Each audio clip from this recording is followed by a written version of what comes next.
hydrofracking. I introduced the legislation to ban hydrofracking in New York State.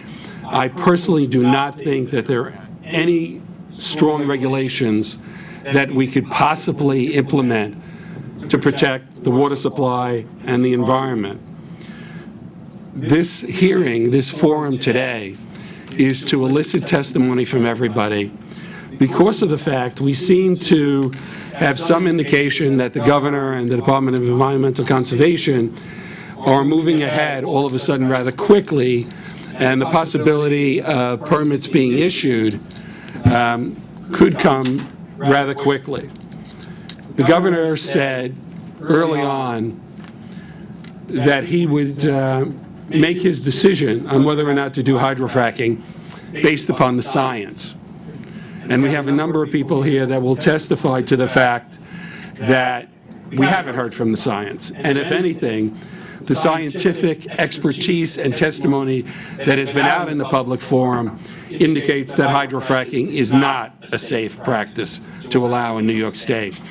So I'm looking forward to hearing from all of you. There are obviously other aspects to the testimony today, including the fact that apparently state DEC released some of the proposed regulations to the oil and natural gas industry prior to releasing to the public, which a number of us feel is highly unethical. We also found out last week that Nationwide Insurance Company considers hydrofracking too much of a risk to underwrite. So there are a lot of things that are now coming together that we need to talk about here today, and hopefully convince the governor and the Republican-controlled state Senate that hydrofracking is not a good thing for New York State, that we must protect New Yorkers from this very dangerous environmental issue. I've said publicly, and I'll end with this comment, that hydrofracking is the most serious environmental issue that this state has faced in 100 years, and the ramifications, if we allow it, could be with us for 1,000 years. Why don't I start on my left? Senator Dabble, would you like to say a few words? Thank you, Senator Ravella, and I want to thank you and your staff for doing this forum, and I want to thank all those who are here with us today. Thank you for your time and for your input on what is, in my belief, the single most current environmental issue this state is facing, and possibly, and most likely, in its future history for this state as the most important environmental issue that we will be dealing with. The negative aspects of fracking are irreversible. And so for our people, for our businesses throughout this state, these ramifications, they will live with forever. So it's important that we deal with these issues as we go forward in a very cautious manner. As our Senator Ravella has mentioned, the governor looking forward to possibly issue permits. We need to be very careful as we go forward, and certainly it cannot be done without input from our people. So again, I appreciate your time and your input and your testimony today. Thank you. Thank you. Senator Perkins. Thank you very much. I want to first thank you very much for convening this forum, this opportunity for us to share with the public our concerns, and to also let it be clear to Governor Cuomo to stop fracking around with our help. I'm New York State Senator Bill Perkins, and I'm opposed to hydrofracking because it puts our children's future at risk. New York City residents have a tremendous stake in whether Governor Cuomo allows hydrofracking in New York.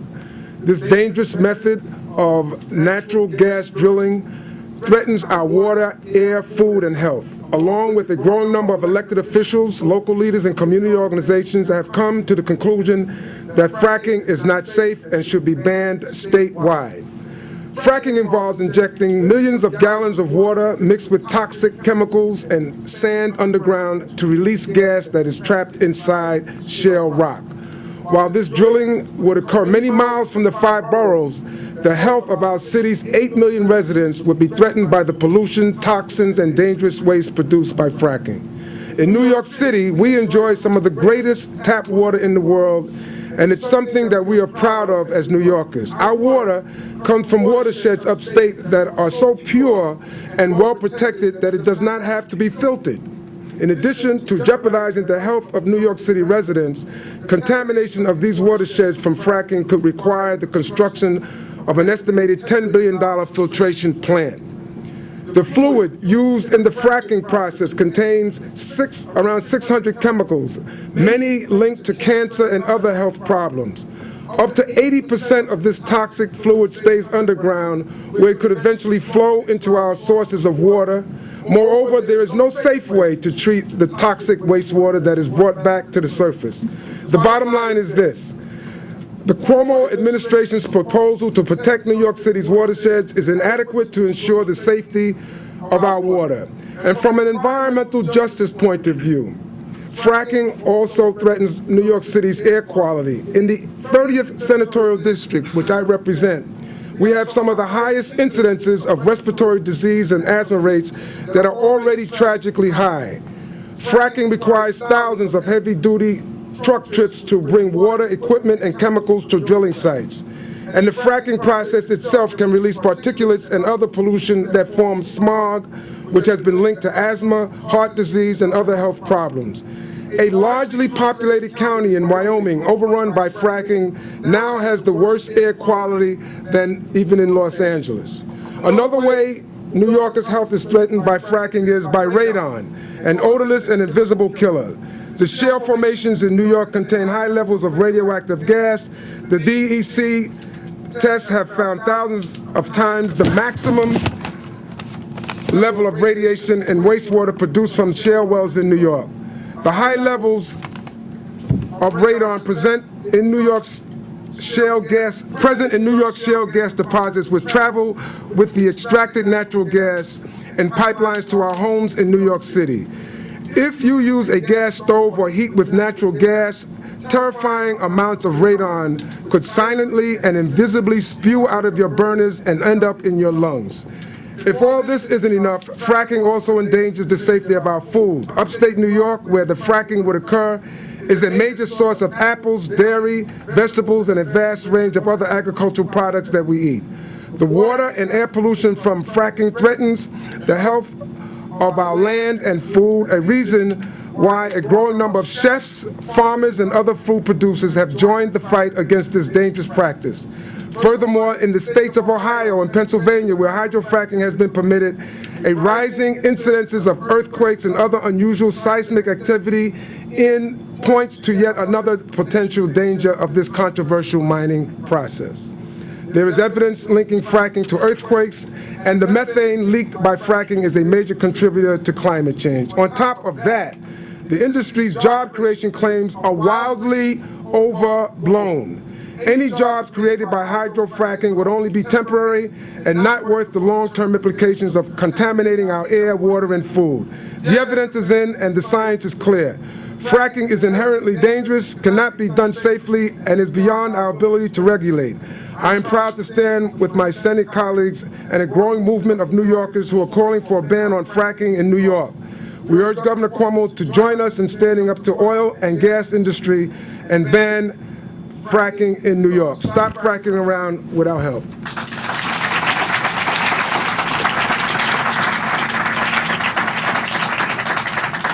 Couldn't have said it better myself. I stole it from you. Senator Kruger.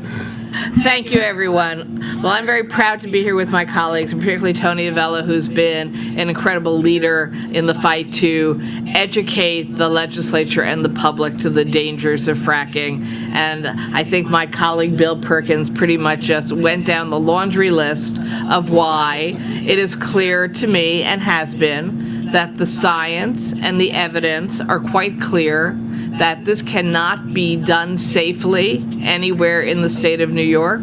Perhaps someday the industries will figure out a way to remove gas from below the Marcellus Shale without putting our environment at risk, but clearly that is not the reality today. Now, the good news is we don't actually need that gas today, and it will stay there underground. And when someday somebody comes up with a mechanism by which to withdraw natural gas, and if we need it, can be done safely, then it will be still there waiting for us. But at this point in time, there is no justification to put our environment and our people at risk from signing off on permits in any of the counties of New York State to drill.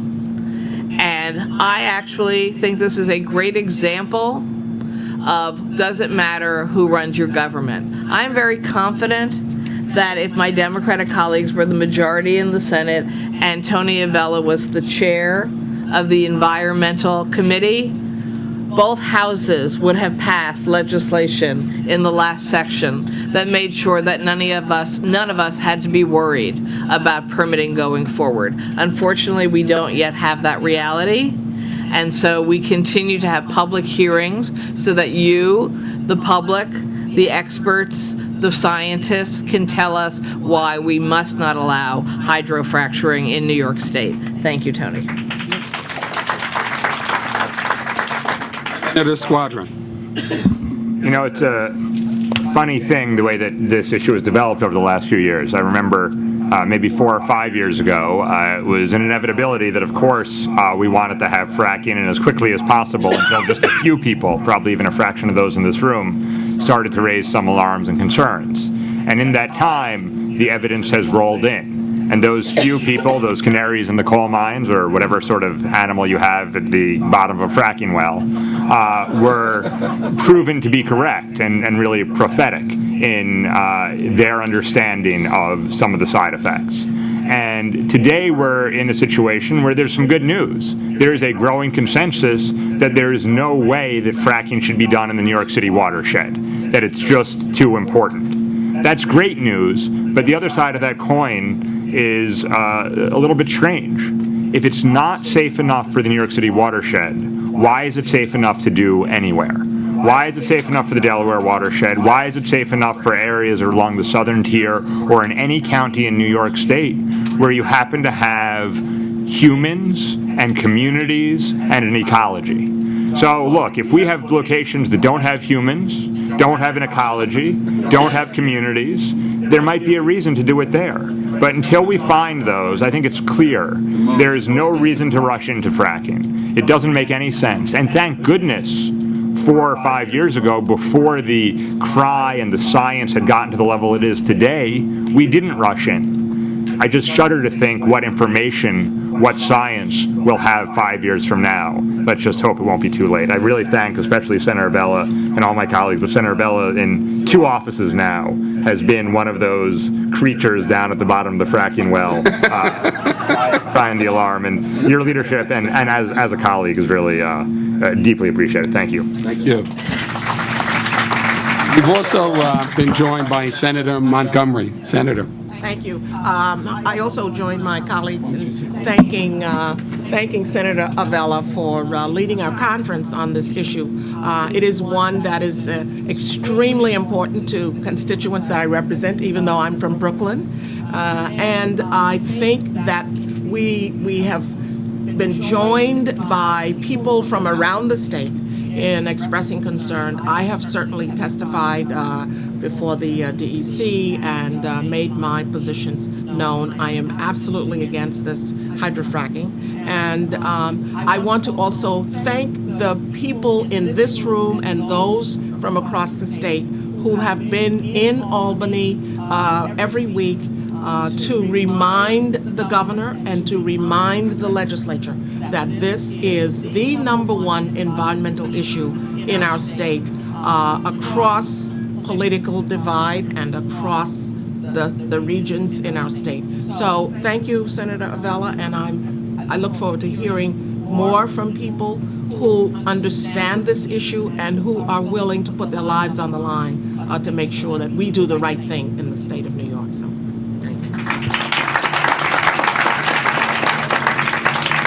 Thank you, Senator Montgomery. Some of my colleagues have touched upon this, and I wanted to reemphasize. I believe this is the single biggest grassroots effort on one single issue that I have ever seen in New York State politics and government. And it's the fact that hydrofracking hasn't occurred yet is due to everybody in this room and those well beyond that. I mean, people all over this state are rising up.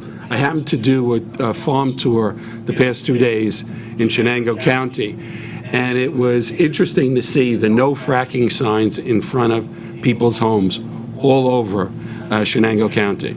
We're going to win this battle at the end of the day, and it's going to be because of you, all of you. So with that, the first speaker is Thomas Cluteret from the Environmental Working Group.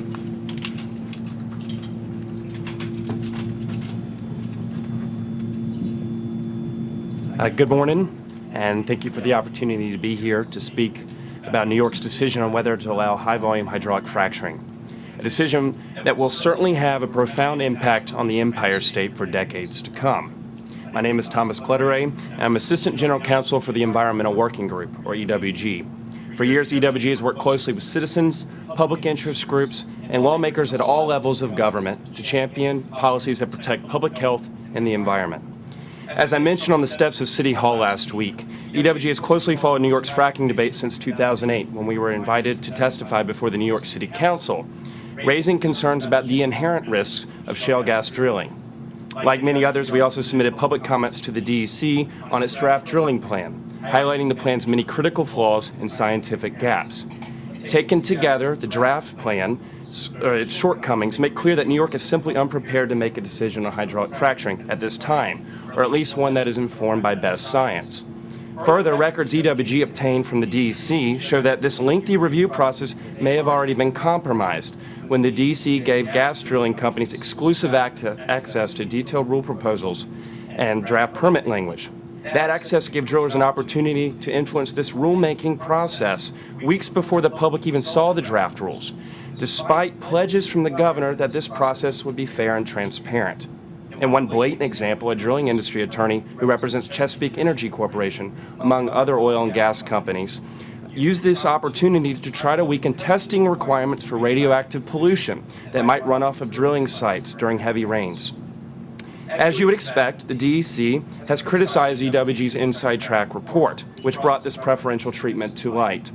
The regulators say they've done nothing wrong by sharing these documents with oil and gas companies. According to them, it was not only justified but necessary to meet their obligations under New York state law. Let me be clear. EWG has never suggested that the DEC engage in unlawful activity in this rulemaking process, and yes, we recognize that regulators have to develop cost estimates for their regulations and analyze how they will impact the subject industry.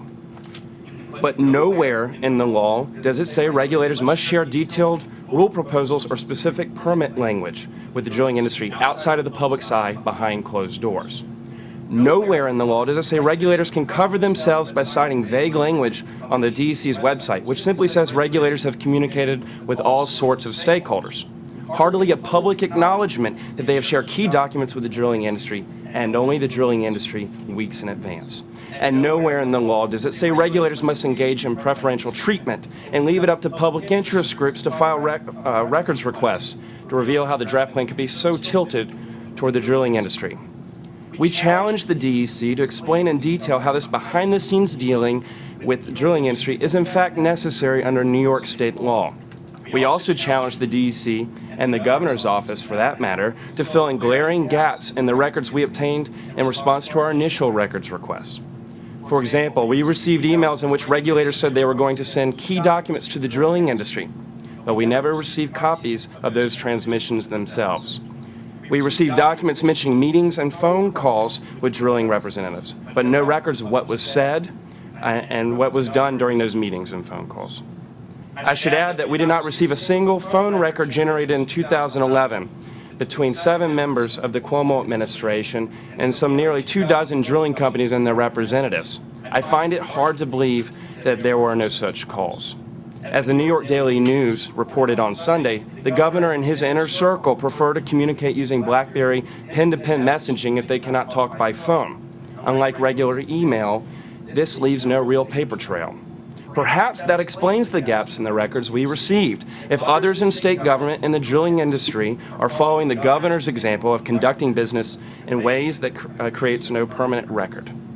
We may never know what has happened behind the scenes as the state's draft drilling plan makes its way to the governor's desk. As the governor said, however, this rulemaking process must be fair, transparent, and science-based. So far, it has not lived up to that standard, not in the backroom dealing between the drilling industry and regulators, not in the state's badly flawed and unscientific draft plan, and not in the modified proposal the Cuomo administration floated last month in the New York Times. As you know, that plan would limit drilling to several counties along the Pennsylvania border or to areas where the Marcellus Shale is 2,000 feet below the surface and the shale is at least 1,000 feet from any water supplies. Well, EWG has carefully reviewed thousands of pages in the draft plan, industry studies, and government reports. And we can find no scientific basis for the idea that these limitations would be sufficient to protect New York State's precious water supplies, as the Cuomo administration maintains. In fact, a variety of evidence suggests otherwise. A 1987 EPA report to Congress found that a shale gas well hydraulically fractured at a depth of more than 4,200 feet below the contaminated water supply just 400 feet from the surface. Industry studies have found that oil and gas wells routinely develop leaks that allow gas and potentially associated contaminants to migrate from the deep underground to the surface. The U.S. Geological Survey has found that rock layers above the Marcellus Shale are already highly fractured by natural processes, providing pathways for contaminants to migrate upward into New York's water supplies. The Geological Survey has also found that New York officials don't even know where the locations of many of these underground water supplies are. Given the survey's concerns and its status as one of our leading scientific agencies, EWG would like to see the survey analyze Governor Cuomo's modified drilling proposal before any decision is made. As we've said before, New York cannot afford to be drilling first and asking these important questions later. New Yorkers deserve a plan that is backed by best science and a review process that is truly fair and transparent. Only then can Governor Cuomo know how and whether shale gas drilling can be conducted safely. So with that, I thank you very much for your time. Thank you. I'm sure my colleagues are going to have some questions. My first one is with respect to the fact that the proposed regulations were given to the oil and natural gas companies. Now, the state DC is apparently saying that they are mandated to do it. You mentioned that in your testimony. Have they said to you what section of the law required them to do that? Have they actually given you a section of the law? They responded to the Albany Times-Union, which initially ran with our report, with a general sweeping statement about basically that they have to take this information to develop cost estimates, but they didn't cite specific provisions of the law, the State Administrative Procedure Act. And certainly, I'm not a New York attorney, but looking at that law, just because they have to develop cost estimates doesn't mean they have to proceed with this kind of discretion to allow this kind of backroom dealing as far as we are concerned. Agree with me, but wouldn't you say this is a huge conflict of interest for the state to give proposed regulations to an industry that they're going to later regulate?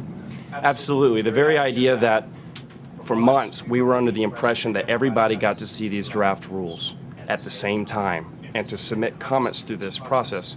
And then we find out, the report we had and we were finally able to pull everything together came out in June. That's months later to realize that not only were the drilling industry representatives seeing these documents before the rest of us got a bite at the apple, they were having an opportunity to try to weaken the standards of the permit, for example, to remove testing requirements for radioactive pollution, which we've seen it can be highly carcinogenic. Questions from my colleagues? Who wants to go first? Senator Kruger? Just for the record, when we learned about this through your FOIL, which I appreciate very much, we also, a number of us wrote to DEC asking for an explanation, a justification, and an understanding of what might have changed between their initial draft that went to the industry and the actual draft that the rest of us got to see. For the record, we haven't gotten a response yet. Sure, and I'll say, although the testing requirements for radioactive pollution are still there in the draft permit, given these gaps in the documents we did receive, and the fact that this plan is so tilted toward the drilling industry, we have many lingering questions about what else may have been happening there, and we'll continue to ask those questions and hope that the department will provide those answers. Perkins. So have you had an opportunity to share your concerns with the governor? We have not reached out directly to the governor. and we've not received a response to him so far. We did follow up with additional Freedom of Information Law requests to address those apparent gaps. I think we sent an additional 10 to the department and the governor's office to try to close in some of those gaps. So I just want to be clear. So in your efforts to kind of get a sense of where the governor was coming from, you contacted his staff or the agency, or how did you go about doing that? The way we've done this is through our Freedom of Information Law request. Okay. And so I noticed, since you haven't had a chance to engage him, I'm just wondering, why would the governor put himself in such a contradiction in terms of allowing the industry to have access to certain information that normally wouldn't be allowed, the lack of transparency and accountability? What do you think is that? What do you think is his motivation here? I think at the very least, the governor should have questions for the very experts he's going to be relying on to inform this decision. And I'll leave it to the governor to do that outreach, and hopefully the people of New York and lawmakers will ask those questions of the governor and his experts. Thank you. We've also been joined by Senator Stuart Cousins. I also, in addition to Senator Kruger, sent a letter to the governor after this and DEC commissioner about this issue, asking for what section of the law requires the agency to do this, and similarly, as you did, ask for copies of everything that was sent to the oil and natural gas companies. I haven't received a response either. It's very disconcerting that the agency that is supposedly supposed to protect the environment is in fact cooperating with the industry that we're very concerned about. It leads one to believe, what is moving the system? Is it the science, or is it the money that the oil and natural gas companies are distributing throughout the system? Very disconcerting. Any final comments? No? I think, as you pointed out a few moments ago, at the very least, the fact that we have an apparent conflict of interest demands more answers before New York can proceed with this decision. Good. Thank you. And thanks for the good work that you're doing on this issue. Thank you.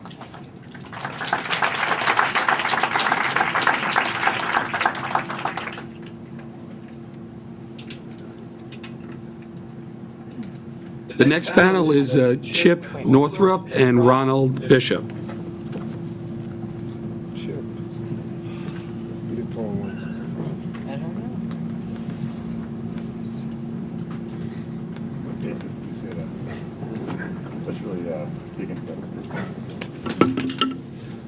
I'm Chip Northrup. This must be Ron Bishop. Dr. Ron Bishop. I was an oil and gas investor, mainly in the offshore. Do you mind if I go first? In the oil and gas business for about 30 years, mainly owning offshore and onshore oil rigs. We, my lovely wife Nancy and I, summer up in Cooperstown, and I became involved in these issues when we moved up here. Let me answer the question that you posed. And there's actually a pretty simple answer. The reason why the DEC is so conflicted, and by the way, I submitted a paper on this. In most states, in most oil and gas producing states, the environmental regulatory task is separate from the minerals management task. Out of the shale states, quote unquote, there's only 4 states that combine that function into one agency. Most states obviously do not. And so what that does is that gives the environmental task, or the environmental regulatory task, a fair shot at being independent and autonomous to the minerals management function. It doesn't always play out that way, but it gives them an opportunity. So the problem that you're faced with here, and these FOIL documents indicate it, is that basically you're dealing with a minerals management agency. I mean, it's called the DEC. It has nominally an environmentalist as its titular head, but you're really in this regard, at least for this activity, shale gas development, you're dealing with a minerals management group. When we go as environmentalists to see the DEC, we're ushered in to see Jack Dahl, who's in charge of well permitting. And he just gives us a blank look because, water, that's not his bailiwick. Same thing with Allison Crocker, the attorney that was in the colloquies with Tom West. They're basically in the well permitting business. God bless them. There's agencies to do that in other states, but they're not. That activity or the environmental activity is not co-opted, coerced, subordinated to the minerals management function because it's a separate agency. So, that's the problem, if you will. It's a structural problem. I'm not sure how it came about, but it would have to be fixed because the problem is you would never be able to disassociate the influence of the well permitting function, Jack Dahl, Allison Crocker, that gang, from the environmental regulatory, as long as they're under the same head. One of them is going to predominate, and guess which one it's going to be. Just to go over a couple of things. To back that up, as a for instance, and this goes back based on these foiled emails. This goes back at least to 2005. Well, let's take 2008. West had a meeting with Jack Dahl. He had 7 people from Chesapeake with him. March 26, 2008. He goes in there, and they were going to do the spacing unit size, the size of the gas well spacing unit, as a draft. And they're also going to address the setback of a gas well from the property boundary. Well, so Chesapeake marches in there with 7 attorneys, to see Jack and to Allison, and they put down this 640 acres, a square mile, one section, as a spacing unit size, and they say, well, the setback of the gas well from the property line would be 330 feet. Well, guess what? Existing New York regs that might have had an environmentalist involved with it, or a hydrologist, or a geologist, scientist, there was up to 1,500 feet was a setback at the time. And of course, when West and his compadres marched out of there, the DEC changed that, and now they propose that in the S-guys, magically, 1,500 feet went to 330 feet. There was no environmental review. And mind you, I'm not being cynical. I'm just telling you that there was no environmentalist there. There was no hydrologist, nobody to review it, to even say no.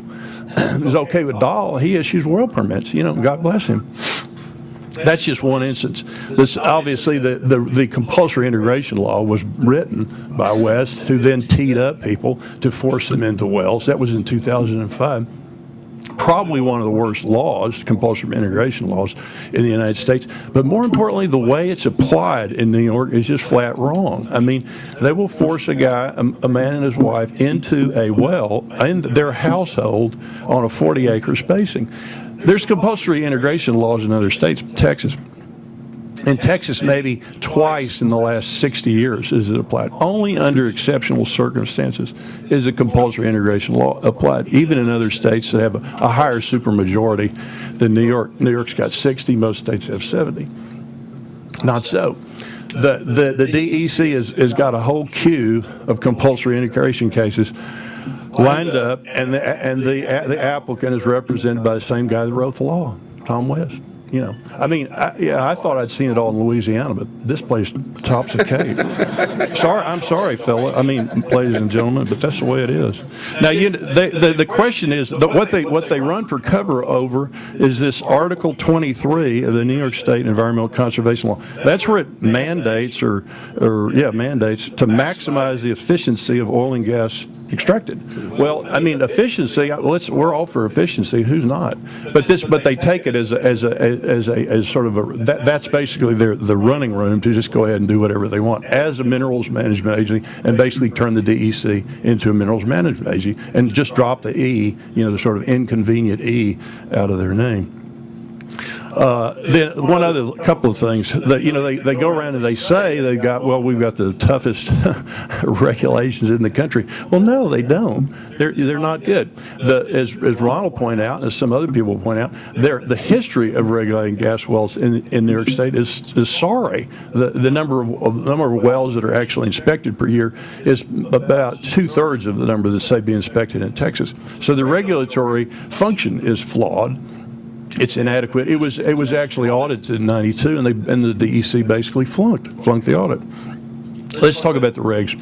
They've had 3 iterations of this S-Guys and, 80,000 comments and whatever, 1,600 pages and all these hearings, and Ron and I waste our time in.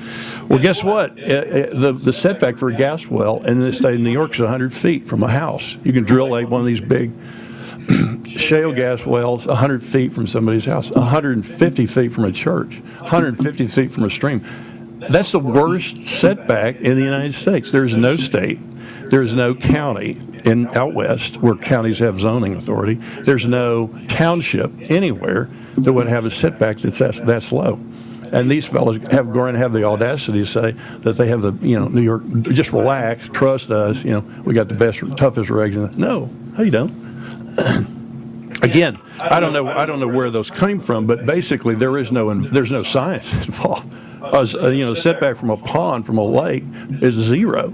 I mean, there's no science there. It's just that's because it sounded like a good number for Chesapeake. The other one, this is getting a little esoteric. I know I'm eating up on Ron's time here, but there's no seismic regulations in this state. In other words, you could shoot a seismic test. You could drill holes, borehole, pack it with dynamite, boom, and check the seismic. And there's no regulations where you can do that in this state, except on state lands. In other words, you could do that right next to a church. I mean, for all I know, you could do it in a cemetery. Kaboom. That's kind of odd, I must say, particularly a cemetery. Like, for instance, in Louisiana, you can't shoot seismic within 1,000 feet of a boat. And then, you all scratch your head. They must be very fond of their boats. Well, because they shoot seismic in bayous. That's be a dandy way to hold a boat. Not in New York, and you just let it roll. And you're going to hear more about this, but the DEC basically went out of their way to ignore the hard science on this. I mean, you read the S-Guys, not only did they ignore it, but they basically took the industry line and they went back and not with the hard science, but they went back and they disputed the hard science that had been presented, particularly from Howarth and from Jackson, Osborne, and the Duke methane study. They just took pot shots at it. It's the kind of pot shots that the industry would have taken. No, isn't that a surprise? And of course, as we know, the non-industry people don't really get a hard look at these regs. They certainly don't get a meaningful input in it. And for instance, they hired out the review of these 80,000 comments to Alpha Engineering, among others. And Alpha Engineering was the group that they had hired to write the report. So, they might give themselves an A, don't you think? Because the rest of us, we're going to get our comments. Ron's well-considered comments will be reviewed by the same people that wrote the report. Gee whiz. I can go on. But this is something too that first caught my eye. This is one of the few states in the United States that does not tax gas at the wellhead. And the problem with that, there's a couple. One of them is that means nobody's out there actually reading the meter. There's nobody from the state reading the meter that the state would get money off of. This stuff is 7.4% gas tax in Texas, is 15% in Arkansas. It's 0 in New York, and there's really no state that has any shale gas potential that is, even now Pennsylvania, that is devoid of the state revenue directly from the. And the apologists say, well, New York is they're high taxes. We have high taxes. Well, you're missing one. I'm here to tell you, it's a line on him on a run ticket. The state severance tax. Just let that roll off of your tongue. The science, or sort of the environmental science, if you will, that's manifest in the S-Guys, is really a bunch of political payoffs. I know that's the wrong term, I think, but what I mean is that, I'm sorry, nothing impugned here, but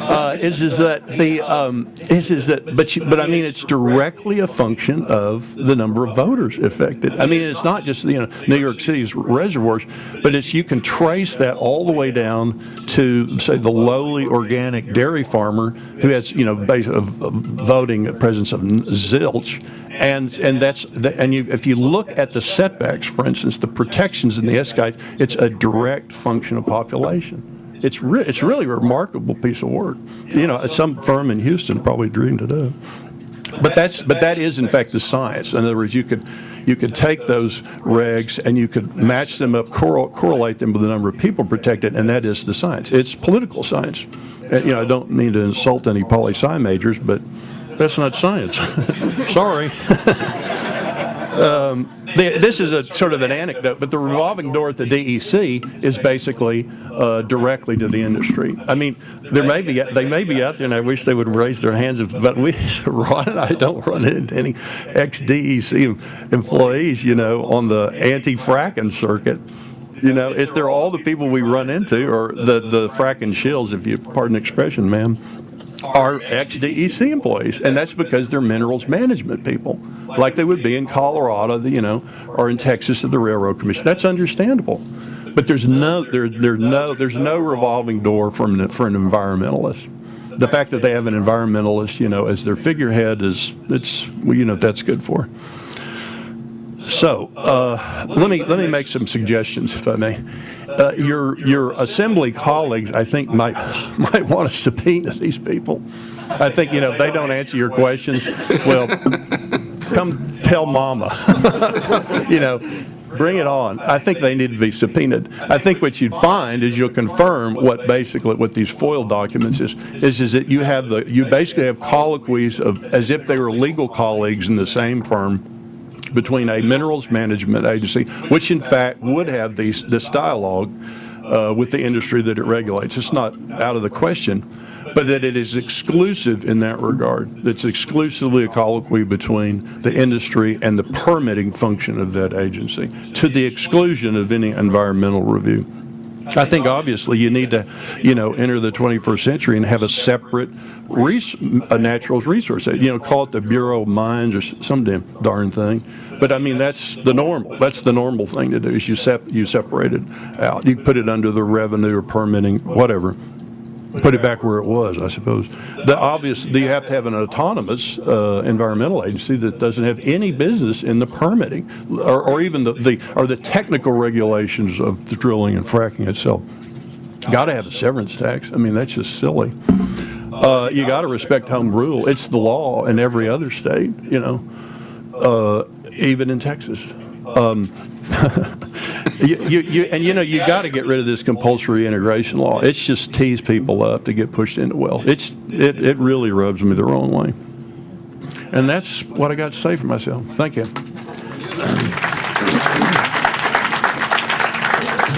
I think it would be helpful just for you to state your background in the oil. Okay. Yeah, I kind of glossed over that. I was a planning manager at Atlantic Richfield at ARCO in the late 70s. I had a company, or I was a co-owner of a company that we sold to Atlantic Richfield. Subsequently, in 1986, I started investing in oil and gas rigs, oil and gas drilling rigs, mainly offshore rigs. And I was invested in those, a series of rigs up until 2006. And then I have owned oil and gas production in the states of New Mexico and Texas. The rigs are all over the world. But just as for instance, the rigs were subject to Coast Guard regulations. The oil and gas properties were subject to the BLM, to the feds, to the state of New Mexico, the state of Texas, county regs. So, and this was all before the EPA got fracked out of the oil and gas business in 2005. So everything, in some of those properties would have maybe 3 or 4 regulatory agencies, including the EPA, and that is typical out west. In fact, I think maybe the record is like California, where there's 6 regulatory agencies that have supervision over oversight over oil and gas drilling. So that's probably a good place to start, is to bifurcate that activity. And like you say, to put this in perspective, if that doesn't happen, then you just really should not be doing this here. If this was out in the bleak West Texas, it'd be another thing. There's nobody living out there and whatnot, no wells to pollute. But it's not. The hydrological and topographical scenario in this state is just terrible to be doing this sort of thing. And frankly, if there was any part of Texas that even halfway looked like this, we wouldn't be doing it. Thank you. Senator Squadron has a question. Just very briefly, Yes, I know we've got kind of just two items. Any estimate on what a severance tax could net the state? No, well, right now it'd be kind of a big fat zero because that's another thing about this is that this is a real roller coaster revenue source, and we didn't get into this, but none of these dry shale gas wells would be economic in this state at this time. This is dry methane. None of these wells should be economic. There would be no ad valorem tax paid to local municipalities, because they're all a function of the profitability of the well, and they would be shut in. So, I mean, not to be facetious, although it comes easily to me, it would be close to zero. You see, because it's really based on the productivity. Like, for instance, the severance tax in Texas, it's a net present value of the well. And if it's unproductive at this point, it was shut in, it'd be like zero. But I mean, it could be, if at 5%, on the other hand, at $10 an MCF, it could be a lot of money. And it's certainly, it's a functionally a necessary amount of money, or you have no money to pay for the state roads. You have no money to pay for the 15 regulators that the DEC has.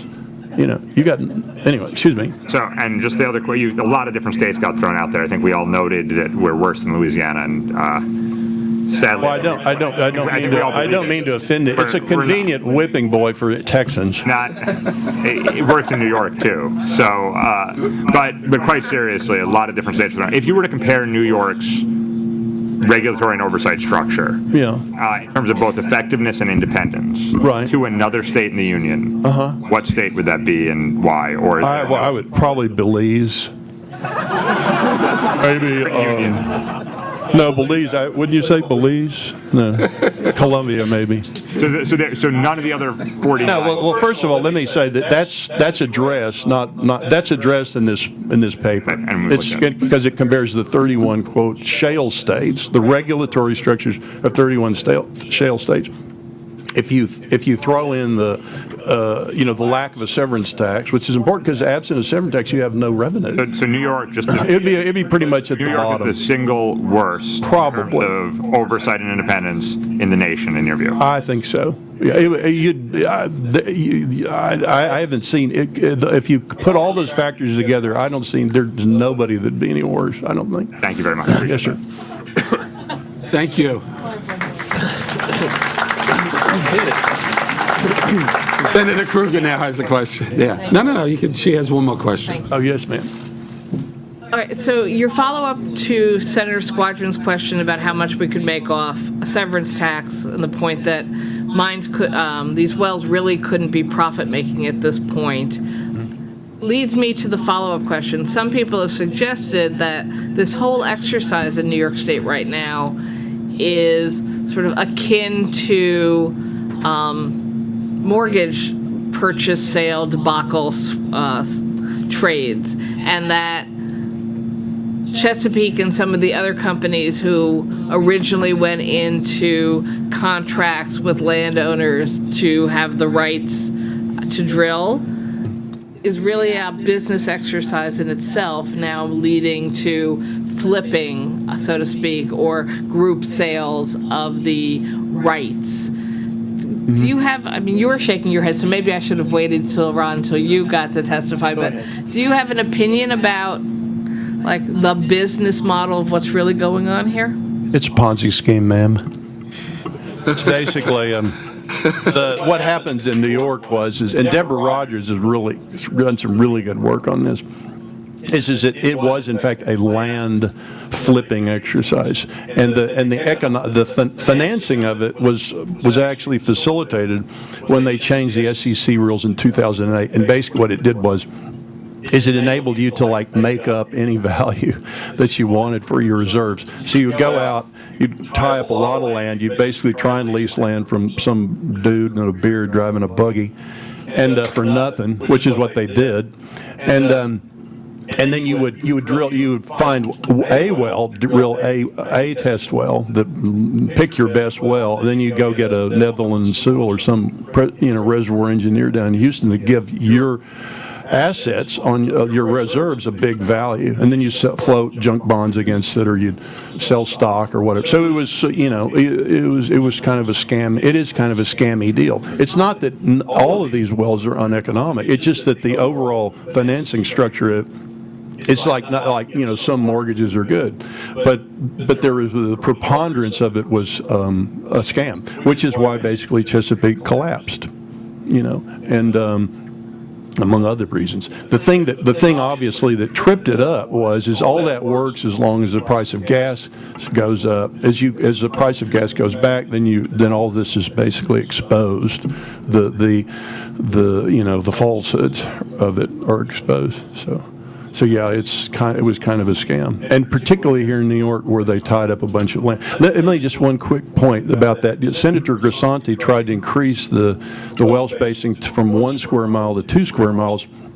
The reason why Chesapeake wanted him to do that is because you can hold the acreage with one well. So in other words, if you increase the spacing unit size to 1,280, 2 square miles, then basically you could hold the leasing of with just one well. That's not so good. That's in the gas industry's favor to do that. Thank you. Thank you. Thank you very much. Thank you, sir. We really appreciate your testimony. Thank you. Okay, hi, I'm Ron Bishop. I'm probably not going to be as flamboyant as Chip.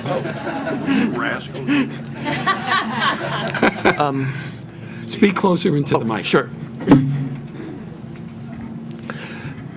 Now, a little about me. I was born in Ohio, actually born in the city of Youngstown. You might have heard of that. Although there's no reason other than earthquakes lately that anyone should have heard of it. I got my bachelor's degree in chemistry from Youngstown State University, and then I moved from Ohio to West Virginia to get a job. Not everybody can say that. After managing a laboratory at the medical school for a couple of years, I was strongly encouraged to apply myself, and so then a few years later they kicked me out with a PhD degree from the West Virginia University School of Medicine. Following that, I did postdoctoral work with a contractor for the National Cancer Institute at Fort Detrick, Maryland, for several years. And then after that, I went to work for a biotechnology company, especially working on biosafety issues, especially viruses and so forth. And during that time, realizing that I had liked the contact with the interns and students and all that sort of thing that I did not get with the biotech industry, I also went back to night school for education to make an intentional conversion from full-time research to full-time teaching. And I've been then doing full-time teaching since then. I currently teach chemistry and biochemistry at the State University of New York at Oneonta. That'll handle those sorts of questions for you. Now, how did I get into this mess? About 4.5 years ago, some friends of mine in a very new at that time group called Sustainable Otsego heard of an industry like this shale gas industry, coming our way, and they asked me if I knew anything about it, thinking that since I'd lived in an area with a lot of minerals extraction before, I might. Well, I didn't. And I started looking around myself, who can teach me about this industry, who can tell me what to expect. Because they tapped me, not only because I'm an academic, with chemistry and biochemistry, but I'm also a construction professional, a commercial industrial electrician with quite a few years of experience working my way through school. So I actually at that time went to the only people I knew who could teach me, the people at Schlumberger, Halliburton, BJ Well Services, and the like. And I learned an awful lot about the gas and oil business from them. I've learned a lot more in the meantime from a good friend of mine, Lou Allstadt, a retired vice president of Mobil Oil Corporation, who is a friend and a neighbor, and his wife and I sing in a group locally.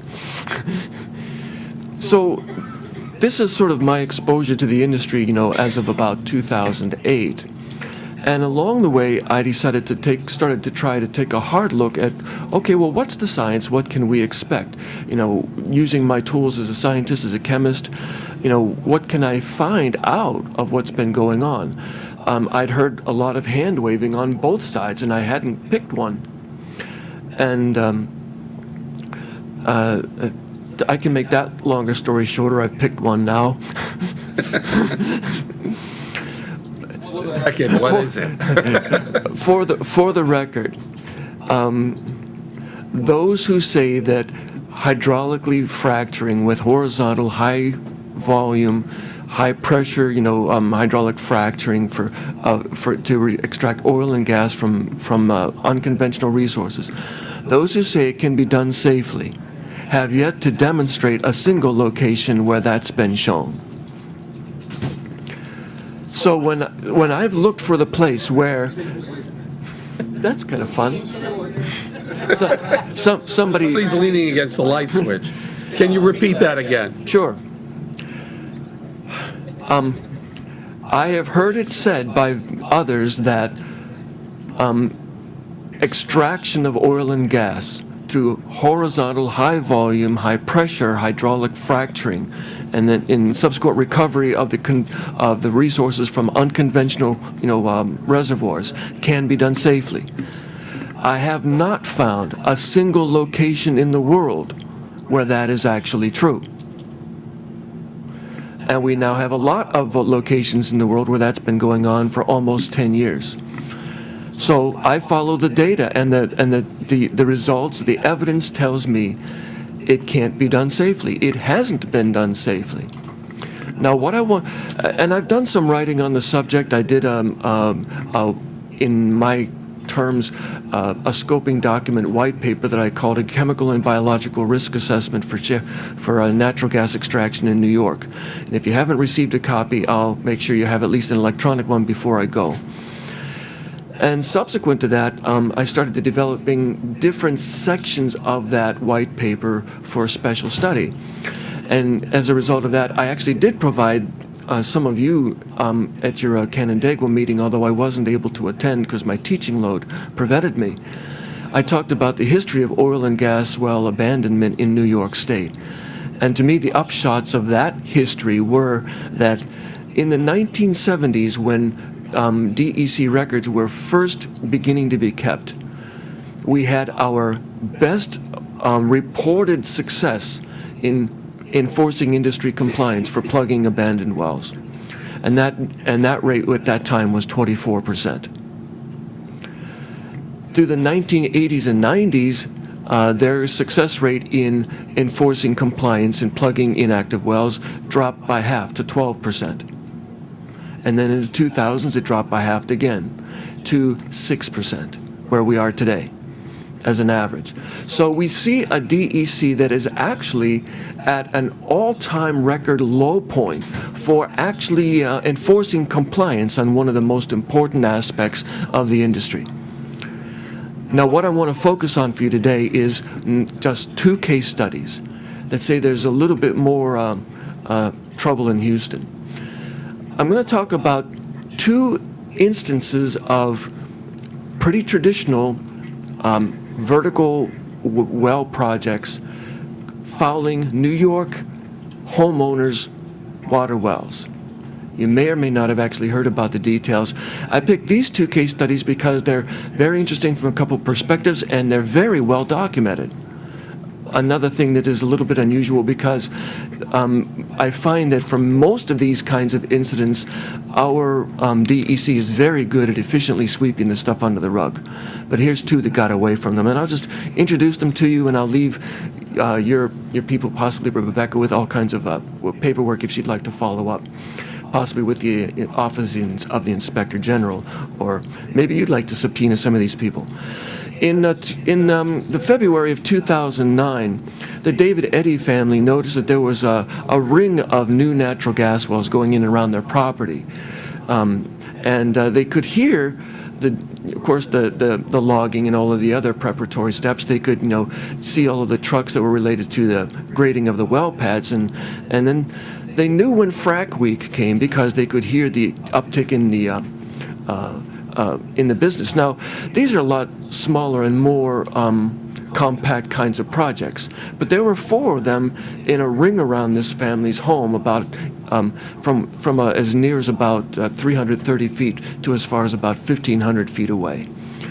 And they were all being developed by U.S. Energy Development Corporation, which, although it's not based in the state, has a major office in Gettsville, just north of Buffalo. They noticed a big change in their water on frac week. And again, these guys were operating fairly sensible, that is to say, bring the well services companies in all at one time to do 4 very close together wells. That's just a good business model. But the Eddy family called everybody. They called the county, health department, the environmental branch at the time headed by Tom Hull, and they also, of course, called the DEC. And the agent who's most active out there in Region 9 in that part of the region would be Brian Jandrew, and his boss is Chris Miller. You may know Chris because of having been reprimanded just this last year by the Office of the Inspector General for failing to divest himself of management of his family's oil and gas business before taking a supervisory role with DEC. But I'll let you guys work that out. U.S. Energy came and did their own well water testing. They also invited Culligan from nearby Bradford, Pennsylvania, to come and do some well water testing for this family. The company, U.S. Energy's well water test showed nothing wrong. And the Culligan company's water test showed something was wrong. There was they found traces of oil and oil byproducts in the water well, the kind that didn't belong there. And a follow-up sampling by the Allegheny County Health Department also found some of these problems with the well. And this is what the family was complaining about: bad odor, bad smell. It tasted like gasoline. This is, by the way, very strange. This is not the kind of damage you expect from a gas well anywhere, particularly not the fairly dry gas wells, because the targets out in their part of the state are typically the Medina sandstones. These Medina sands live below the Marcellus but above the Utica, and it's believed that it's the Utica that's actually the source of the resources that are in the Medina sands. But they're dry gases. There are not very many of the wet hydrocarbons that have to be purified away from them. And in fact, across wide swaths of the state, Medina wells, our DEC permits companies like Lenape Resources to actually market the gas without any post-processing except for separation from the brine. So that's really dry gas. So how did the Eddy family get oil into their water well? Where would that have come from? This is a big mystery. It's a mystery that Brian Jandrew spoke about at length with a landowners coalition head who went out to visit him, but he wouldn't talk to me when I called him on the phone. I found that interesting. And his best guess was, well, there was an abandoned well in between the Eddy family and this arc of new gas wells being developed. And on frac day, when they, of course, were able to, send out, these hydraulic fractures in the Medina sandstone, which are targeted to go 200 to 500 feet. The occasional one gets away and goes for half a mile, might have intersected with this abandoned well. Now, no search for an abandoned well was ever conducted that I could find any documentation for. And as I mentioned, Brian Jandrew wouldn't speak at any length with me about it when I called him on the phone. So shortly, now U.S. Energy, while saying they had nothing to do with the Eddy's water well problems, installed for the Eddy family a carbon filter water treatment system, and they also offered the Eddy family a cash payment if they would sign a non-disclosure agreement. He took the filter system, but he said no to the cash, and that's one reason it's as well documented as it is today. Well, this all happened out in about 2009, and the wrap-up that I could see from the County Health Department documents and the U.S. Energy documents was about August or September of 2009, and I hadn't heard anything more. So I decided to FOIL request a final disposition, a final investigative report from the DEC. Well, what did you decide? I filed this with the DEC on August 15th of 2011.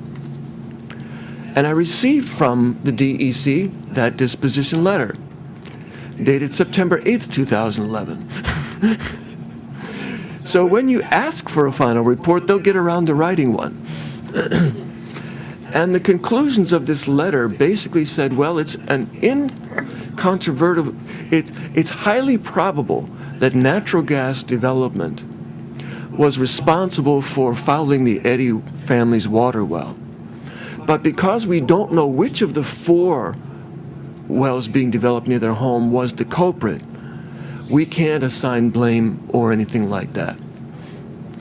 And so when the SGIS was being written and they said, well, there have been no incidents across the state to speak of, they didn't speak of that one because it was inconclusive. But if you like that, you'll love this one.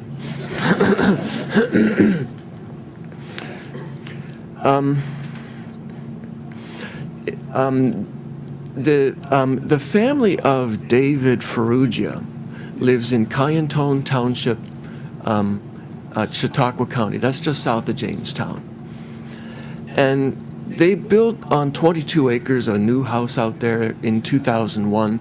They had a new well put in, and of course they had it analyzed, at the time they put it in. It wasn't just a sale like with the Eddy family who bought their property in 2003, but they did the whole ball of wax with that. They heard that some new gas development was coming into their neighborhood soon, so they then did a pre-drilling baseline water quality study on their water well. And in fact, the local driller participated with that. Now, the local driller had about 3 wells within about 1,000 feet of the Ferrugia family, although in the paperwork, Jack Dahl and Chris Miller only ever referenced one of them, the one that's about 330 feet away. And that seemed to be all that they were interested in. But a couple of years after the initial development of this, series of gas wells, well, a couple of years after the one development of the one gas well that our investigators they will talk about, actually just a couple of months after the development of the others, the Ferrugias noticed some very big problems, that had come about with their water well. It was tasting salty, it had a sulfur-like smell, and it was making them sick. They called everybody, they called the Chautauqua County Health Department. The water quality specialist there, Bill Boria, is the guy on the scene. They also, of course, called the DEC, and Region 9 officials once again are on the scene for that. And the water quality specialist there did a couple of tests, and he determined that their well water had gone up dramatically from its earlier tests. Dramatically in terms of methane content, chlorides content, and also a couple of the heavy metals that are associated, typically with the brines of gas drilling. And so he thought that it was highly probable that gas development had actually been responsible for somehow messing up this family's water well. And he also recommended that do not try to use the water. He reported his results by means of this memorandum of understanding between the county health department there and Region 9 of our DEC's Bureau of Oil and Gas Regulation, that the first initial investigations are often done by the county health department. And they looked at his relatively exhaustive paper, which I have for you here, 15 pages, and I won't read it to you, and they disagreed. They thought his, they mentioned some anomalies of the hydrogeology there. They mentioned some things they just didn't feel convinced. We don't know why. They said the timing seems to be off. And after all, the first thing that the Ferrugias seemed to be complaining about was a bacterial problem.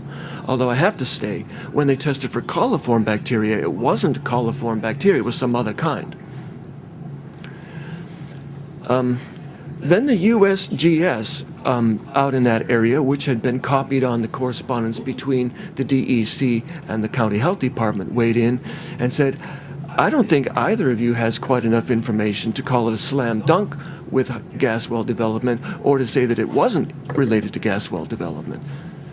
And there was then a follow-up by Bill Boria, who answered a lot of the points made by both the USGS people and also by the DEC, Chris Miller and Jack Dahl. Among other things I should mention to you about is that Bill Boria has been their water quality specialist there for 27 years. He's not new to the area or the science. And as a final disposition, what I want to mention is that some of the things that the DEC people were complaining couldn't happen,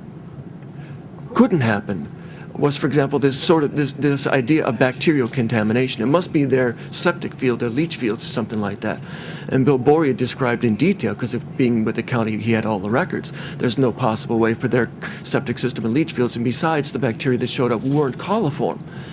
Actually, I can tell you, based on the fact that they smelled hydrogen sulfide, we know what kind of bacteria they were. They're an ancient life form called archaea, and their name is probably Desulfovibrio desulfuricans. And when you do top hole drilling, as is common in the state of New York, with no biocides, with no drilling mud at all, mostly with compressed air and a little bit of glycol ethers for foaming agents, you go down about 100 feet past, deeper than the nearest usable water well, and then you pull all your rigging up to set the surface casing. And that's when the bacterial contamination happens. The bacteria that are on your drilling rig that you went down to, say, 800 or 900 feet, depending on what the nearest usable water was in the area, often encounters these zones that are rich in these sulfate-reducing bacteria. And then when you bring them up into a freshwater aquifer, they take off, at least in the bottom of the aquifer where there isn't as much oxygen. And the difference, of course, is that if you contaminate someone's underground water, drinking water with chemicals, you've got a bad problem for the next few hundred years. But if you contaminate them with a biological, you're done. They not only don't get diluted out, they multiply. That's what bacteria like to do. And so the color of the Ferrugia family's water, the dark gray that was showing up in their toilet, and the odor from the water, the sulfate, reducing bacteria's production of hydrogen sulfide, is a pretty good indicator that we know what kind of archaea was in there. And there's only one way to get that in there. Neighboring drillers following the waterway, not chemically, but biologically. Over and over again, I have attempted to provide this information, this kind of information, this academic qualifier to the DEC for the last 4 years, that this is an aspect of the drilling industry they need to be careful of. They have not returned any of my messages. They have not returned my papers either, so I'm hoping that they read them. But what I'm seeing is that they have access to people who've done research, who've been looking hard at the independent scientists. It's on my dime. I'm doing all of this. But I'm not getting the same kind of access. I see people like Chesapeake and Nornu and Range getting to our DEC. So I just put that out there. This is the science, though, that we have, is that our agency is trying to look better than they are by sweeping some things under the rug. And you might like to question them on that. Thank you. Go.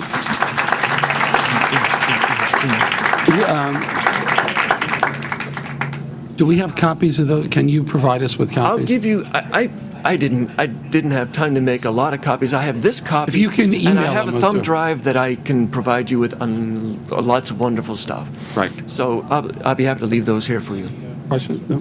Thank you. Your testimony was great. Thank you. Oh, Senator Montgomery has a question? I just wanted to ask, well, actually, this is from the testimony of Mr. Northrup, but you may be able to answer it. We'll see how that goes. Although believe it or not, I don't usually speak for Chip.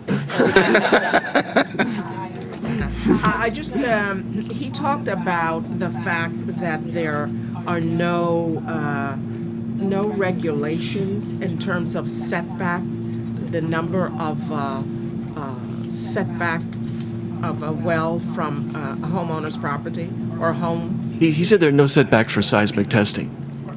Okay. And I can, by the way, attest to that because I happen to live in a town you may have heard of. That's Middlefield in Otsego County. And Gastem actually set off some dynamite charges at 7 a.m. one morning in the hillside, on the hill overlooking my home, They hadn't told anybody that they were going to do that, but, well, we all figured it out really soon.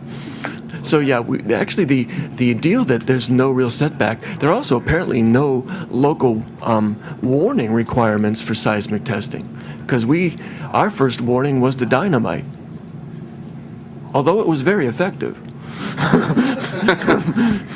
Actually, Chip is going to come back if you want to. Oh, good. Oh, great, thank you. I wanted to ask you about the regulations on setbacks and the way that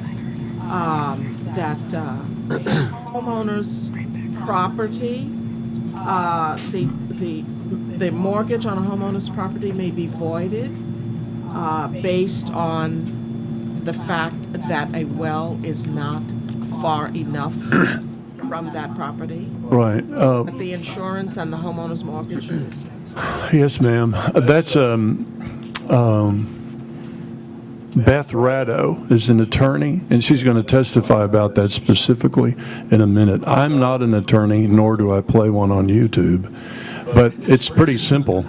The problem is that the setback in this state is from of a gas well, a drilling rig from a house is less than what the FHA or the Fannie Mae, Freddie Mac guidelines would be. So that's just that's about as simple as it can get. But the problem is that you could drill a well under the DEC regs that would just toast your mortgage because you'd be in violation of the loan covenants of the mortgage. It would also, as I think Senator Avila said earlier, it would also void your warranty. Your insurance. So the problem is that again is the regulations in this state are so bad that they wouldn't pass muster at Fannie Mae, Freddie Mac, in the secondary mortgage market, or in the insurance industry, in the homeowners insurance industry. Next panel may actually be able to go better to that question. Yeah. Senator Stewart Cousins, wait a second. Yes, I just wanted to thank you, Professor, before you go. I was really, thank you, Senator Avila, for pulling us together so that once again, we can hear the concerns, the fears, and once again, not have anyone who could tell us any different. So based on what you were saying, I've written your quote, you were saying that I have not found a single location in the world that is actually true when it comes to the safety of this process. Is that what you said, right? That's what I said. In the whole world. Well, yeah, my writing has been focused on New York, but my initial look at the business of the shale oil and gas business had me looking at work sites in Croatia, Sweden, Norway, Poland, UK, as well as in the U.S., Canada, Nigeria, and so on. And there are problems everywhere, and they're profound. Some of the problems, some of the states have managed by means of a combination of regulations and enforcement to encounter different problems than others. For example, the state of Michigan has a fairly shallow shale, the Antrim Shale, and you would think that they would have had more groundwater contamination than other states because their shale is actually closer to the surface and more problematic to keep away from groundwater. As a matter of fact, more of the problems in Michigan because they realized that they had a real issue with their shallow resource. They stepped up their enforcement activity fourfold. They put a lot of money into the project. And they've still had problems, and there are a couple of major documents, are actually video documentaries, one of them with the not-so-fetching name Journey of the Forsaken, that comes from Michigan. But the biggest problems that they've actually had were with companies drilling unregistered, unlicensed pipelines. The most intensive drilling in Michigan has been in the North Woods. Actually, the most intensively drilled county in Michigan is Otsego County, a cruel twist of fate for me because I live in Otsego County, New York. But getting through the North Woods is actually very difficult, and so they've just been basically plowing up stream banks to lay pipelines and things like that. So if you can pick your different area, and you have a different range of problems depending on the success or the failures of their regulatory regime. The biggest problems with air quality seem to have been encountered in Pennsylvania, of course, Colorado and Wyoming. But Kansas has also had profound problems with air quality. People that I have met who are from there say, well, you know, how long can you hold your breath driving up the highway? You don't even have to live next to the stuff. So no, there's not a single place in the world where this has been, you know, attempted at any level of intensity, where the industrialization hasn't gotten away from them. The scale of the step change in the industry, more than any other aspect of it, is what takes people by surprise. When you step up from developing a well with 80 to 100,000 of fluids, and now you need 5 million gallons of fluids, that step change of 50-fold is unsustainable. Basically, you know, you might get away with it once or twice, but by the time your 10th well is in, somebody's been hurt.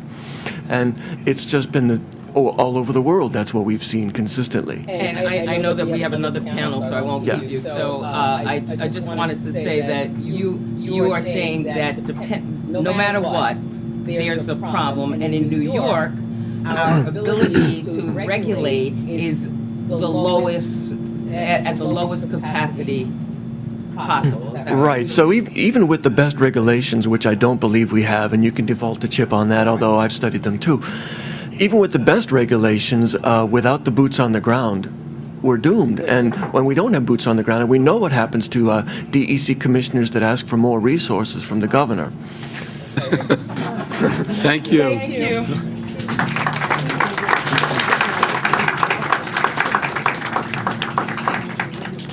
I know we're sort of taking a little bit more time with these first couple of panels, but I think, as you'll agree, their testimony has been very important. The next panel is Elizabeth Radow and Jeanette Barth.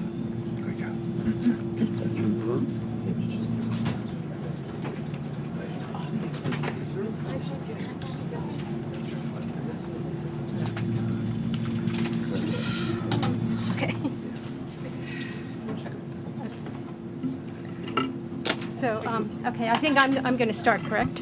Okay. Thank you for inviting me to testify. I'm an economist, and I've been developing... I'm Jeanette Barth. I am an economist, and I've been developing economic models and conducting economic analyses for over 35 years. For over 3 years, I've been dedicating much of my time to investigating the potential economic impact of shale gas development in New York. I have no financial interest related to shale gas development other than as a New York State taxpayer, landowner, and citizen. It's very clear that biased and inaccurate information is being spread by the gas industry, and the press and our own DEC are repeating the false claims. Our decision makers in both Albany and Washington may be relying on this misinformation. Independent researchers not funded by the gas industry reach vastly different conclusions from the industry-funded studies. The studies funded by the gas industry exaggerate benefits and ignore significant costs. They often use exaggerated reserve and production estimates, thereby overstating projections of jobs, income, and tax revenue. They ignore costs to communities, such as the costs associated with increased truck traffic, costs associated with increased demands on fire departments, police, hospitals, and social services. They ignore the fact that extractive industries are known for creating short-term booms followed by long-term busts. Industries that are not compatible with an industrial landscape or with potential water, air, and land contamination are likely to decline in the region. In New York State, examples of such industries that are vital to the region include agriculture, organic farming, tourism, outdoor recreation, winemaking, and hunting and fishing. And crowding out of many businesses is likely as well, leaving economically devastated communities down the road. Just look to Appalachia as an example of this. An ignored opportunity cost to upstate communities is the loss of future development as vast networks of pipelines are built, ruling out future building and economic development over or adjacent to the pipelines after the gas industry and its short-term jobs leave the area in a few years. We have recently learned that at least one major insurance company is unwilling to insure against the unique risks associated with fracking. If one cannot get a residential mortgage due to industrial activity on the property, or if one cannot get homeowners insurance, or if drinking water becomes contaminated, home values and consequently property tax revenue may plummet. The limited and incomplete economic assessment done for the DEC SGEIS suffers the same fatal flaws of the industry-funded studies. Benefits are exaggerated and significant costs are ignored. And by the way, Eugene Leff with the DEC told me that the public will not be given a chance to comment on future revisions to the economic assessment. One of the studies not funded by the industry concludes, and I quote, "Counties that have focused on energy development are underperforming economically compared to peer counties that have little or no energy development." And a peer-reviewed article concludes, "The areas of the United States having the highest levels of long-term poverty tend to be found in the very places that were once the site of thriving extractive industries." And another one concludes that there is clear evidence that resource-dependent counties in the United States exhibit more anemic economic growth. I looked at data on unemployment rates, income levels, and poverty rates in counties in New York State where we have had conventional gas drilling for a long time.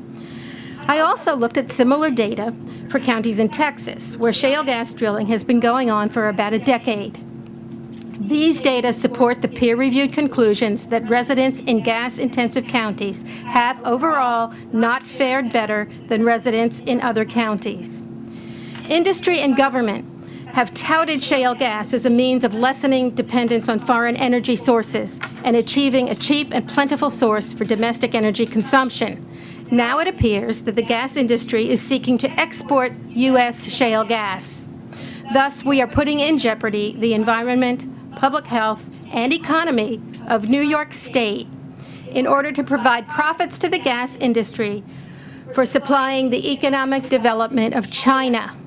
That's not a trade I'd like to make.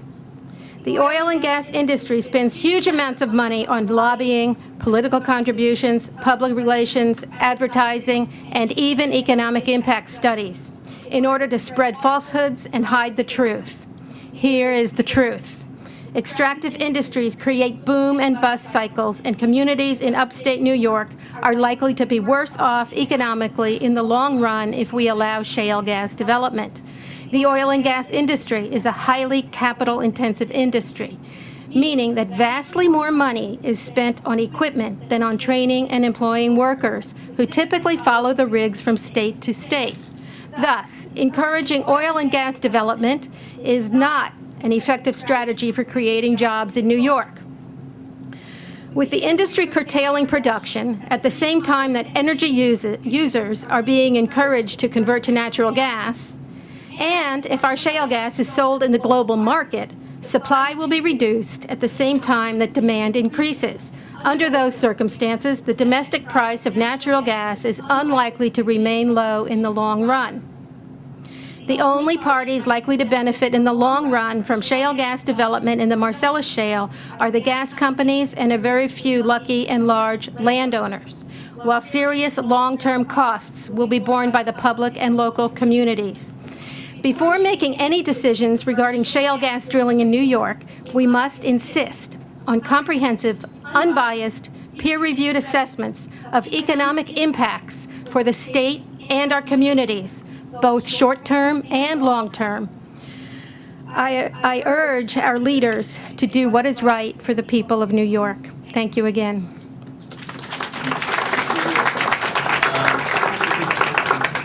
Elizabeth, why don't you go, and then we'll take questions for the panel. Thank you. Thank you, Senator Avella and colleagues, for inviting me here today. My name is Elizabeth Radow. I'm a lifelong New Yorker, a lawyer, and a mom. I practice real estate, construction, finance, risk management. My article on homeowners and gas drilling leases, boom or bust, which was in the New York State Bar Journal magazine, shined a light on the impacts of the gas drilling on the secondary mortgage market. I chair the Committee on Energy, Agriculture, and Environment, which is formerly known as the Hydraulic Fracturing Committee for the League of Women Voters of New York State. My friend and colleague, Mary Ann Sullivan from the League of Women Voters, will be speaking today on behalf of the League. So it's my published research on the impacts of gas drilling and risk allocation that bring me here today. I speak on my own behalf and on behalf of homeowners impacted by fracking who have read my work and contacted me. These people tell me that they were glad when New York entered the discussion on fracking because New Yorkers are leaders, not followers. They asked me to ask Governor Cuomo if New York will preserve our water so we can be the go-to state when their water is consumed for fracking. Almost 1 year ago, Hurricane Irene and Tropical Storm Lee flooded New York's southern tier and regions Governor Cuomo recently targeted for possible hydraulic fracturing. With scores of homes destroyed and soon to be written off the tax rolls, impacted towns understandably need revenue. Others today, Jeanette and Chip, have and will speak about the economics of gas revenue. I will focus on the expense side challenges, which I urge elected officials, from all senators to town supervisors and planning boards supporting gas drilling, to address and resolve before any permits are issued. According to gas industry public disclosure documents, the drilling and hydraulic fracturing life cycle involves inherently risky activity. Fracking uses hazardous substances. It can cause property damage, pollution, injury, and death.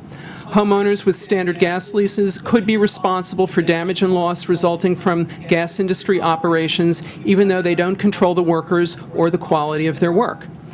Property owners forced by existing statute, compulsory integration, which Chip spoke about, to accept drilling under their property are also not adequately protected.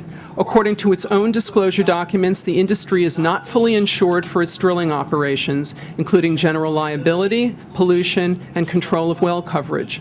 According to a 2010 Range Resources report, substantial increases in premiums exist in regions affected by hurricanes and tropical storms. Insurers have also imposed revised limits affecting how much they will pay on actual storm claims. Last week, Nationwide Insurance, America's largest homeowners insurance carrier, reported that the company would not bind risks presented by hydraulic fracturing, and any policies currently written with this exposure would be non-renewed.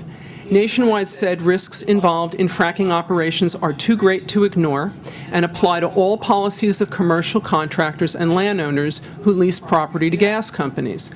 Well, it comes as no surprise that homeowners insurance doesn't cover heavy industrial activity on residential property. But what does this policy clarification mean?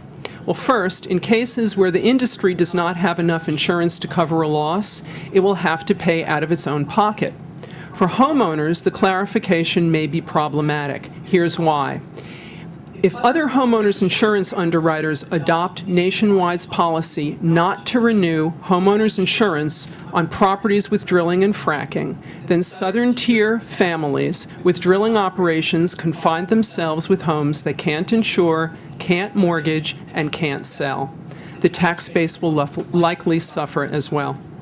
In 1978, torrential rains triggered the slow leaching of 20,000 tons of life-altering toxic chemicals buried in corroded drums at Love Canal, transforming this Niagara, New York region into what was characterized as the worst ecological disaster of its kind. It resulted in cancer, record numbers of miscarriages, and deformed newborns. Hundreds of families were evacuated, leaving a ghost town behind. The chemicals which caused cancer, birth defects, and threatened lives of people living near Love Canal are also used in hydraulic fracturing. New York has an estimated 75,000 abandoned, deteriorating oil and gas wells and deteriorating water wells also, which can act as pathways for contamination. Many have not been located, as we heard before, adding to the risk of uncontained toxic flowback and produced water surfacing in unintended ways in future drilling and fracking operations. Well blowouts from abandoned wells have been identified by gas industry underwriters as an underinsured, difficult to control, growing hazard associated with hydraulic fracturing. With the realities of climate change, heavy rainstorms are likely to revisit southern tier communities. The known impacts from Love Canal can guide New York's actions away from reasonably predictable outcomes involving fracking. As mentioned, gas drilling risks are not fully insured by the industry. DEC can hold the industry responsible for full costs associated with his actions as a condition to the issuance of any drilling permit or do nothing, which will, in effect, leave property owners and potentially all taxpayers vulnerable to foot the bill. In June, out of concern that the state might proceed to issue drilling permits without a safety net, I developed and sent to DEC and the state's Department of Financial Services a plan to manage drilling risks. I am submitting a copy of my risk management plan with today's testimony and am available to answer follow-up questions you might have. Serious environmental and health impacts happen in the presence of drilling and fracking operations. The industry's public disclosure documents say so. So what stops the industry and the rest of us from consistently speaking these truths? One road to common ground would be to stop framing the decision to drill in terms of safety. Inherently risky activity, by definition, isn't safe. Benzene can cause cancer, toluene can cause birth defects, silica sand can cause respiratory distress, even death. Enforced regulations with teeth might reduce the numbers, but won't alter these immutable truths or these immutable facts. In time, cement casings will crack, toxic water and air will migrate, health impacts will result, property values will suffer, and the tax base may too. Where does that leave us? Well, either New York can drill and place an unknown number of people in their property in harm's way, or we can lead the nation by pushing the pause button until the technology evolves to a point where all parties can agree on how to proceed. What's really at stake at this moment are a finite number of gas leases whose terms are about to expire, although political realities may prove otherwise. New York State stands at a crossroads. Governor Cuomo, please, let's make history and not repeat it. Thank you.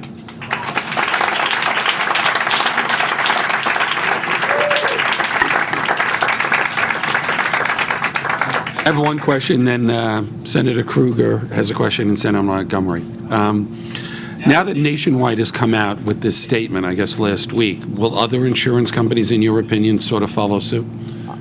I think we're going to have to wait and see. In my review of the report so far, the comments have been, well, what's the big deal? Homeowners insurance never covers these risks. And I think that they're missing the nuance here.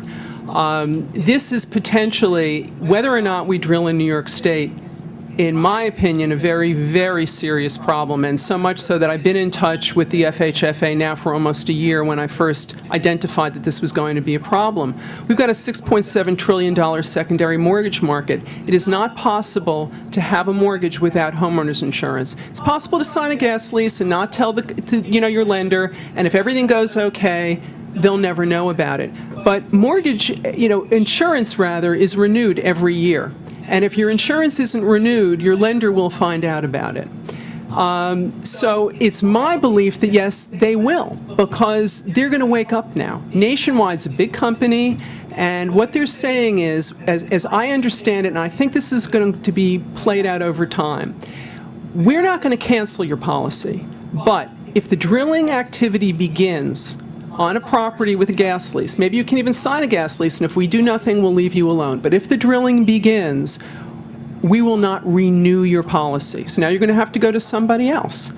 in my risk management plan, one of the line items that I've included is the obligation on the part of the industry to fund homeowners insurance. Now, whether or not that's doable, I don't know, but I'm considering these as construction sites, if you will, because they are. They're much more hazardous, but why don't we think about them that way? Everyone in the spacing unit should be named as an additional named insured on a policy for general liability and whatever, and the pollution and whatever else might happen, so that they don't have to go after the companies and sue them, but they should be protected as would anybody who's having construction on their property. And we'll see where that goes.